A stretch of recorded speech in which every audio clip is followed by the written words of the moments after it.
ઠાસરા તાલુકામાં ફરજ બજાવતા 26 જેટલા સરકારી શાળાના શિક્ષકોની સાથે છેતરપિંડી કરનારા ઠાસરા ટીચર્સ કો ક્રેડિટ સોસાયટી પૂર્વ પ્રમુખ અંતે પોલીસ પકડમાં। ઠાસરા ટીચર્સ કો ક્રેડિટ સોસાયટીમાં ઉચાપતનો મામલો, કરોડોનું ફુલેકો ફેરવનાર 3 પૈકી 2ની ધરપકડ। પૂર્વ પ્રમુખ ગોકળભાઈ હેમાભાઈ ઠાકોર અને ક્લાર્ક પંકજભાઈ પરમારની ધરપકડ। ત્રીજો આરોપી પૂર્વ મંત્રી અજીતસિંહ રાવસિંહ ઝાલા હજુ છે ફરાર। વર્ષ 2016 થી 2022 દરમિયાન સભાસદોના ખાતામાં બારોબાર લોન ઉઘરાવી ₹2,12,69,240ની ઉચાપત કરી હતી। ઠાસરા પોલીસ દ્વારા ગંભીર બાબતની ફરિયાદ ન લેતા અંતે તાત્કાલિન પ્રમુખ, મંત્રી અને કારોબારી સભ્ય દ્વારા ખખડાવવામાં આવ્યા હતા હાઈકોર્ટના દ્વારા। હાઈકોર્ટના હુકમ બાદ ઠાસરા પોલીસે લીધી હતી 3 જુલાઈએ ઉચાપતની ફરિયાદ। 26 જેટલા શિક્ષકોની લોન બારોબાર શિક્ષકોની જાણ બહાર લઈ ઉચાપત કર્યું હોવાનું હતું આવ્યું સામે। આ 26 શિક્ષકોમાંથી કેટલાય શિક્ષક નિવૃત્ત થયા તો કેટલાક શિક્ષક મૃત્યુ પણ પામેલ છે। આ તમામ શિક્ષકોને લોન આપ્યાના કોઈ જ પુરાવા મંડળીમાં મળ્યા ન હતા। પૂર્વ પ્રમુખ અને પૂર્વ મંત્રીની સાથે હાલમાં મંડળીમાં ફરજ બજાવતા ક્લાર્ક સામે થઈ હતી ફરિયાદ। ઠાસરા ટીચર્સ કો ક્રેડિટ સોસાયટીના તત્કાલીન મંત્રી ચંદ્રકાંત વાળંદ દ્વારા ઠાસરા પોલીસ સ્ટેશને નોંધાવી હતી ફરિયાદ।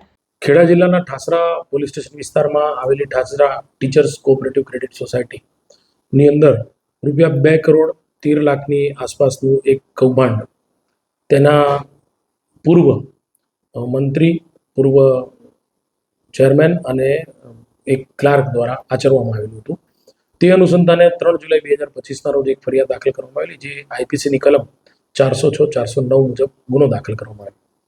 આ બનાવની વિગતો જોઈએ તો વર્ષ 2016 થી 2022 દરમિયાન જે આ પૂર્વ જે કર્મચારીઓ અને હોદ્દેદારો હતા એમાં ગોકળભાઈ ઠાકોર, એના પંકજભાઈ પરમાર કરીને એમના ક્લાર્ક છે અને અજીતસિંહ ઝાલા કરીને પૂર્વ મંત્રી છે। એ લોકોએ જે Thasra teachers cooperative credit society છે, એ ટીચર્સ ક્રેડિટ કોઓપરેટિવ સોસાયટીના 26 જેટલા શિક્ષકો છે, એ લોકોના એકાઉન્ટમાં આ શિક્ષકોએ જે લોન લીધેલી હોય તે સિવાયની વધારાની રકમ લોન તરીકે દર્શાવેલી અને એ રકમો દર્શાવી અને એ રકમ જે ઉધારેલી એ પૈસા પોતાના અંગત ઉપયોગમાં વાપર્યા। અને આ જે 2016 થી 2022 દરમિયાન જ્યારે કોમ્પ્યુટર ઉપર આ જે લોનના નાણાં ભરપાઈ કરી અને એને ફરીથી લોન તરીકે આગળ ધપાવી, ઓડિટમાં પણ એ લોકોએ આ વસ્તુને સંતાડેલી।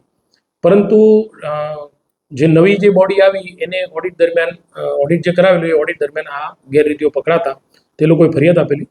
તે પૈકીના આરોપી ગોકળભાઈ ઠાકોર અને ક્લાર્ક જે છે એ પંકજભાઈ પરમારનાઓની પોલીસે ધરપકડ કરેલી છે અને તેઓ સોમવાર સુધીના રિમાન્ડ ઉપર છે। આરોપી જે અન્ય આરોપી જે ફરાર છે એ અજીતસિંહ ઝાલા, એ આ અનુસંધાને ગુનો દાખલ થયા બાદ એ પોતાની હાજરી છુપાવતો અને ફરાર છે। પોલીસે એની શોધ માટે જુદી જુદી જગ્યાએ ટેકનિકલ સર્વેલન્સની મદદથી અને અન્ય રીતે પણ કાર્યવાહી હાથ ધરેલી છે।